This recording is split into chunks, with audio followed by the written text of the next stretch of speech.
Olá, como vai? Nós estamos aqui novamente para falarmos da doutrina espírita.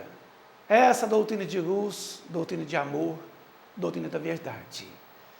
Tivemos a liberdade de falarmos nesse momento da criação, da chamada criação universal, da gênese do princípio espiritual.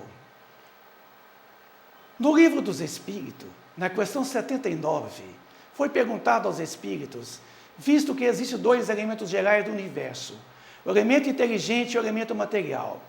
Poder-se dizer que os espíritos são formados do elemento inteligente, como os corpos inertes são formados do elemento material? Responderam os espíritos, evidentemente que sim. Os espíritos são a individualização do princípio inteligente, como os corpos constituem a individualização do princípio material. A época e o modo dessa formação, que para nós são desconhecidos.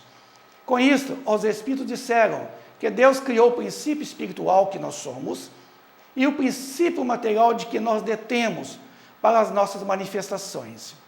No entanto, Ele criou leis, chamadas leis físicas, leis químicas, para reger o comportamento intrínseco desses dois grandes princípios do universo, o princípio espiritual e o princípio material.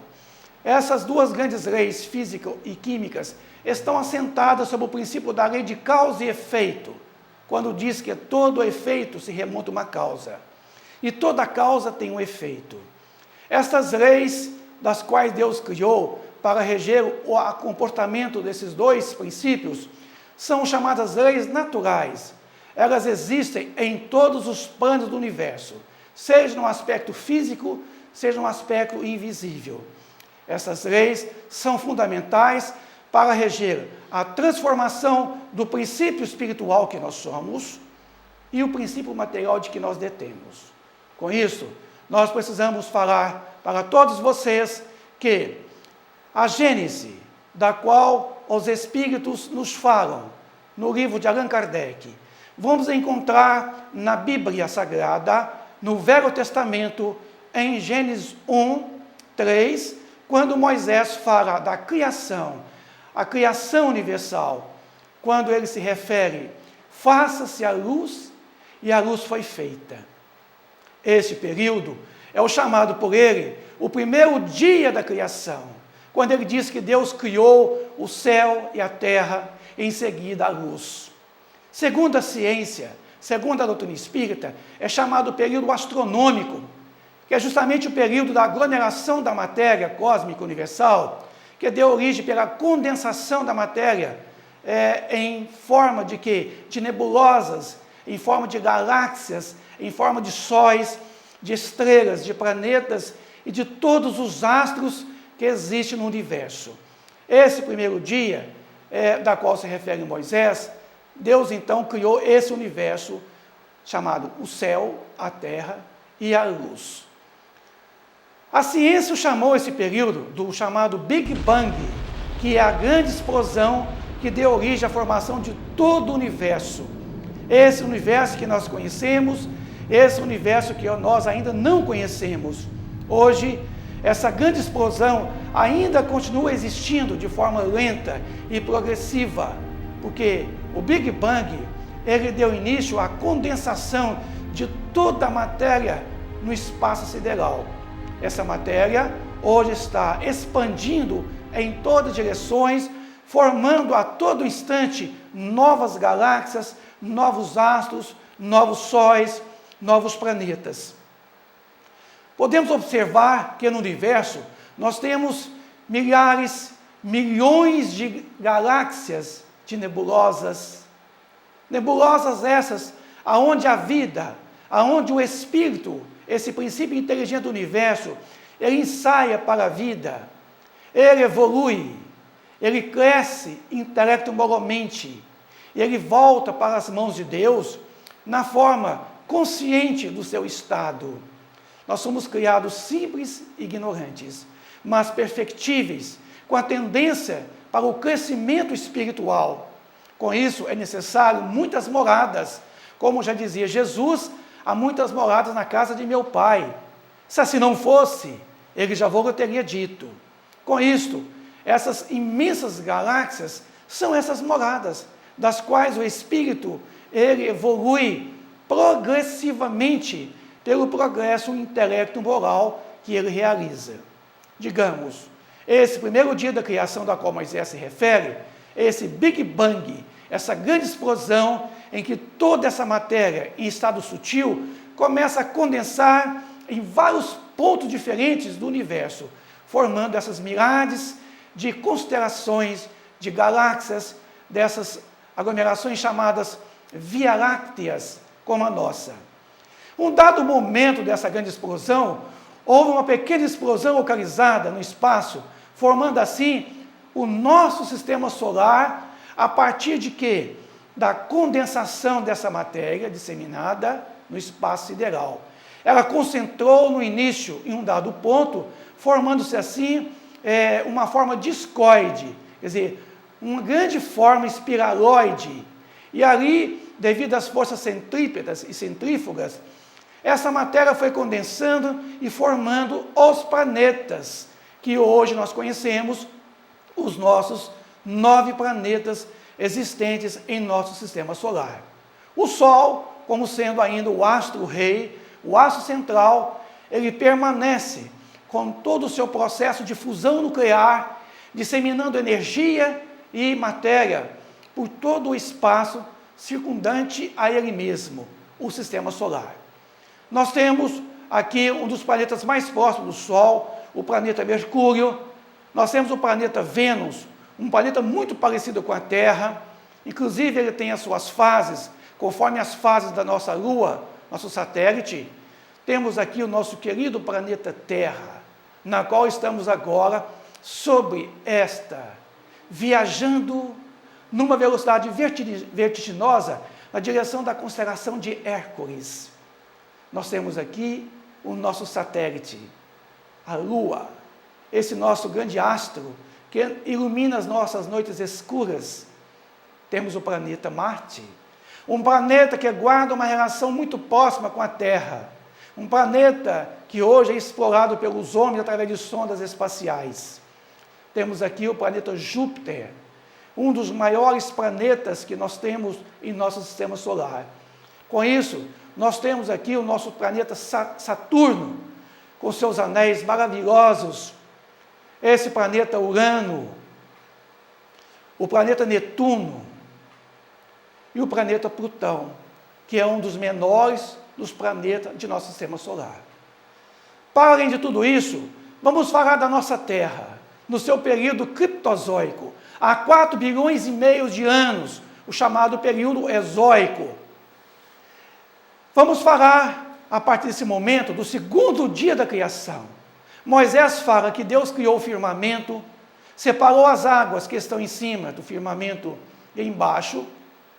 Quer dizer, esse período chamado período primário, que é o período do endurecimento da superfície do planeta Terra, pelo resfriamento, da formação das camadas graníticas, da atmosfera espessa, ardente e impenetrável ainda aos raios solares. Com isso, a precipitação gradual da água. A superfície era muito árida, muito efervescente, havia-se muitos vulcões, muitos terremotos, dobramentos de terreno. Era impossível a vida orgânica na sua superfície.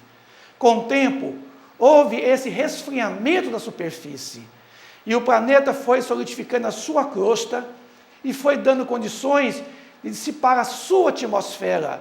Aquela atmosfera espessa, ela foi cada vez mais ficando translúcida, e a luz do Sol começa a atravessar essa atmosfera espessa, atingindo a superfície da Terra. Entramos aqui agora para o terceiro dia da criação, segundo Moisés, quando as águas que estão debaixo do firmamento se reúnem um dado ponto, aparece o elemento árido, a terra, os mares e as plantas. Segundo a ciência, é o chamado período de transição, aonde as águas cobrem toda a superfície, formando os mares, e esses, os primeiros depósitos de sedimentos formados por essas águas. Vem o calor úmido, as chuvas torrenciais, o sol já apresenta na linha do horizonte e passa pela eclíptica da Terra, o Sol já manifesta com seus raios fulgurantes na superfície. E começa a aparecer os primeiros seres viventes no fundo dos pequenos mares. Por quê? Esses seres dos quais nós estamos falando, eles vão surgir depois que essa luz do Sol realmente consegue atravessar a superfície e atingir as profundezas dos grandes mares. Aí se inicia a vida, porque o princípio espiritual, detendo o princípio material, vai surgir, além das leis físicas, das leis químicas, vai surgir uma nova modalidade de lei, a chamada as leis biológicas, que é as leis que vai reger a vida, que é justamente a vida orgânica, a vida animada, em que o princípio inteligente, ele anima a matéria, e através do princípio vital, ele dá vida a essa matéria, e vai surgir essa grande lei, as leis biológicas. No fundo desses grandes mares, vai acontecer a formação daquela matéria, os chamados tijolos da vida orgânica, ou chamadas proteínas, que são oriundas de reações químico-elétricas formadas na atmosfera do planeta, uma atmosfera muito espessa, muito grosseira ainda, onde havia a presença de grande quantidade de hidrogênio, de CO2, de gás metano, de vapor de água, enfim, das faíscas elétricas, os chamados relâmpagos, que fazem esses elementos reagirem entre si e são carregados pela própria chuva torrencial para o fundo desses grandes mares. Aqui um pequeno ensaio demonstra que a Terra é como se fosse um enorme balão, aonde a sua atmosfera e embaixo as águas separadas da atmosfera começa a se formar os chamados, o protótipo da vida, ou os aminoácidos. Esses aminoácidos formarão mais tarde o chamado ADN, o ácido desoxirribonucleico, que é justamente os pródromos da vida. Aparecem os chamados conservados, que são essas pequenas substâncias que apresentam um comportamento diferenciado da matéria bruta. E aí vai aparecer a formação das primeiras células orgânicas, células vegetais, que vai dar origem aos seres. Mas é preciso que o princípio vital exista. E o princípio vital é um produto da ação do princípio espiritual sobre o princípio material. O princípio vital é o princípio da vida. Ele anima a vida, ele anima a matéria bruta, dá à matéria bruta vida. E o princípio espiritual governa e dirige essa matéria bruta. Com isso, vai surgir a chamada era criptozoica, há 650 milhões de anos atrás, o período arqueozoico, onde aparecem os primeiros seres vivos no fundo dos grandes mares. As chamadas medusas, as esponjas tubulares, os trilobites. Esse é o período da era paleozoica, ou 550 milhões de anos atrás, quando aparecem essas espécies. O tempo passou, no período paleozoico, o período ordoviciano, vêm surgir novas espécies. E essas espécies dão origem a cada vez a outras espécies. No período paleozoico, ainda, ou período siluriano, vem há 450 milhões de anos atrás. Vai surgir os corais, vai surgir essas espécies muito primitivas. A vida no mar era abundante. Com isso, Moisés volta a se referir em Gênesis. O sol, a lua e as estrelas vão surgir no quarto dia. E esse quarto dia, segundo o período secundário, segundo a ciência, a doutrina espírita, a superfície da Terra pouco acidentada, as águas pouco pauladosas, temperatura menos árida, menos ardente, atmosfera menos brumosa, mais depurada, começa a aparecer no fundo dos mares a formação dos calcários, e aí as novas espécies vão surgindo com a transmutação dessa matéria e também digamos assim, a evolução das espécies. Ainda no período paleozoico, o chamado período devoniano, vai surgir o quê?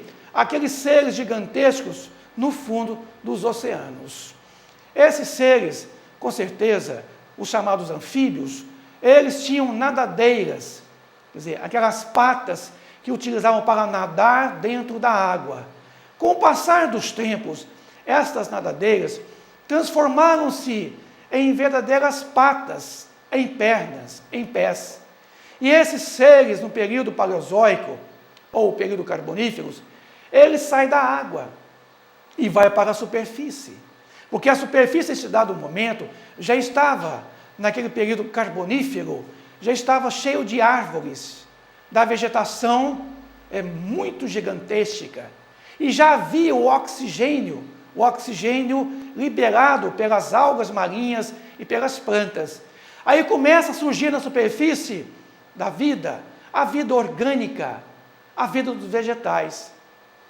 E aí Moisés volta a falar do 5º dia da criação, quando os peixes e os pássaros surgem.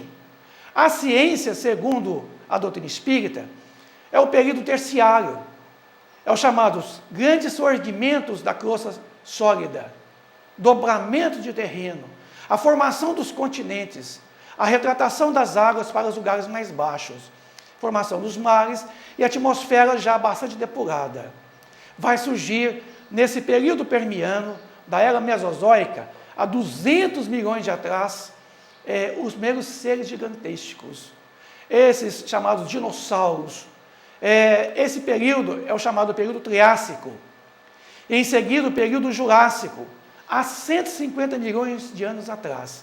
Esses seres desenvolvem, eles crescem, e o período Cretáceo, que é o chamado 100 milhões de anos atrás, esses seres começam a transformar e dar origem à formação dos chamados mamíferos, que são aqueles seres do sangue quente.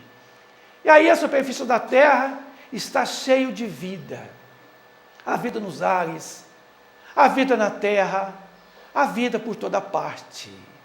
Moisés volta a falar do 6º dia, quando ele fala que Deus criou os animais terrestres e o homem. Segundo a ciência, é o chamado período quaternário, o pós-diluviano. Os terrenos de aluvião, a formação dos vegetais e animais atuais e o homem. Surge aí o animal racional há 100 milhões de anos atrás. No período terciário e quaternário, aparece o animal racional. Neste interim, Moisés volta a falar em Gênesis 1, 26, e criou Deus o homem à sua imagem e semelhança. Criado à sua imagem, porque Deus é criador.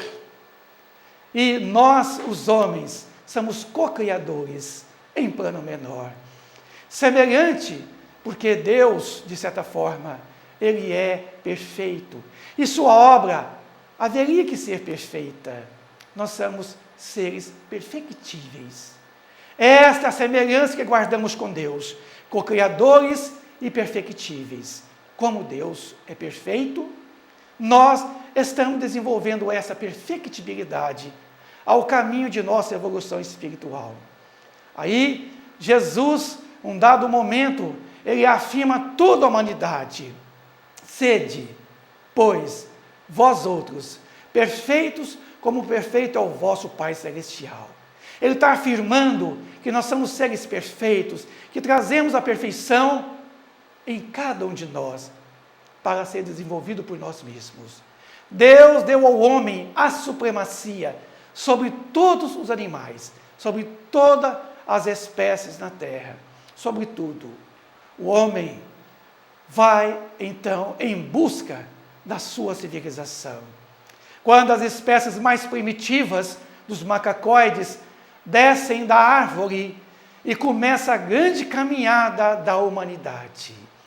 Foi esse período piticântropo, nessa era cenozoica, há 100 milhões de anos atrás, no período quaternário, que o homem começa a sua grande corrida através do seu progresso intelecto-moral.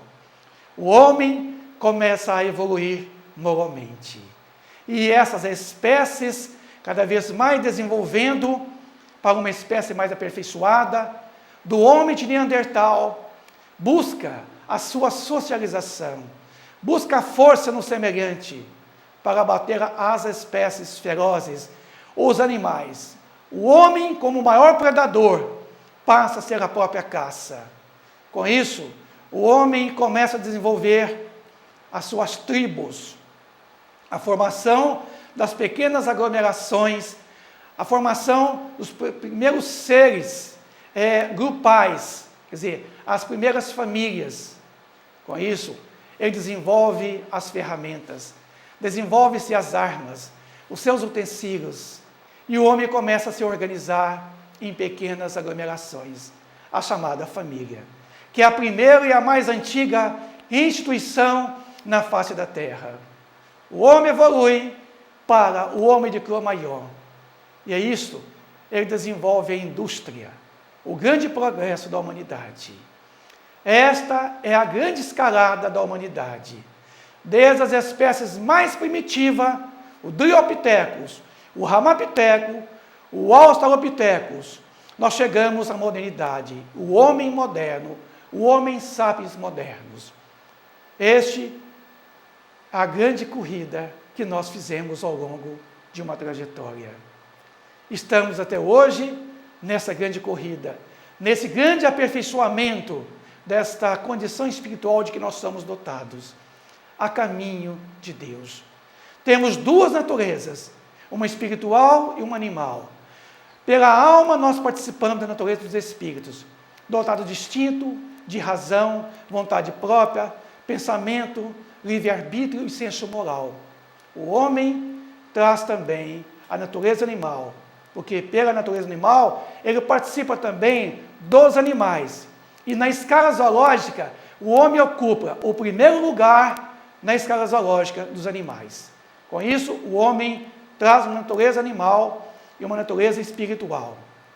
No entanto, Deus criou as leis físico-químicas e biológicas e, além disto, as leis morais para reger o comportamento do espírito.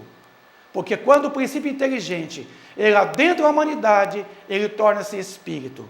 E para ele, novas leis, Deus o criou, as leis morais, para reger a sua evolução. Dentro da lei de causa e efeito, esse princípio inteligente na forma de espírito, ele tem instinto, ele tem a vontade, ele tem o pensamento contínuo, ele tem a razão, mas ele tem o livre-arbítrio e o senso moral. São os atributos que Deus deu a todos nós, formando assim essas variadas raças na superfície do planeta Terra. Com isso, a grande escalada da humanidade, saindo lá do homem tribal ao homem moderno, ao homem que é a síntese de todas as coisas do universo. É essa essência do Criador, porque Deus manifesta aos homens através dos próprios homens. Com isso, formou-se as famílias, formou a família nuclear, formou-se grande a humanidade, formou-se essa humanidade que está a caminho de Deus, a caminho da perfeição, a caminho da felicidade. Formou-se essas grandes metrópoles. Deus permitiu que o homem, na condição de co-criadores, mudasse o relevo do planeta Terra. E nós estamos aqui para mudar. E essa foi a nossa grande trajetória, saindo lá da condensação da matéria, chegando à modernidade, o homem moderno. Com isso, queremos dizer a todos vocês, amigos que nos ouvem, que o objetivo do progresso é a evolução espiritual, o desenvolvimento dessa potencialidade que Deus deu a cada um de nós a caminho de voltar às suas mãos de forma consciente. Mas sendo o objetivo da evolução a perfeição que ora trazemos dentro de nós, a perfeição de Deus. Deus Criador, a sua obra há que ser perfeita, e nós somos perfectíveis. Mas a finalidade da evolução é a felicidade. A felicidade, na verdade, não está na terra, mas começa na própria terra. Lembremos nós, a afirmação de Jesus: sede, pois, vós outros, perfeitos como vosso Pai Celestial é perfeito. Nos concita Jesus a voltarmos para dentro de nós e resgatados através da religião, que vem do latim religare, esta ligação com o Criador, e criou Deus o homem à sua imagem e semelhança, na condição de co-criador e perfectíveis que somos, a caminho da evolução espiritual. Obrigado a vocês, que cada um de nós faça da sua parte para o crescimento espiritual, o crescimento da qual Deus nos permitiu para evoluirmos até Ele de forma consciente. Obrigado, fiquem com Deus, até breve.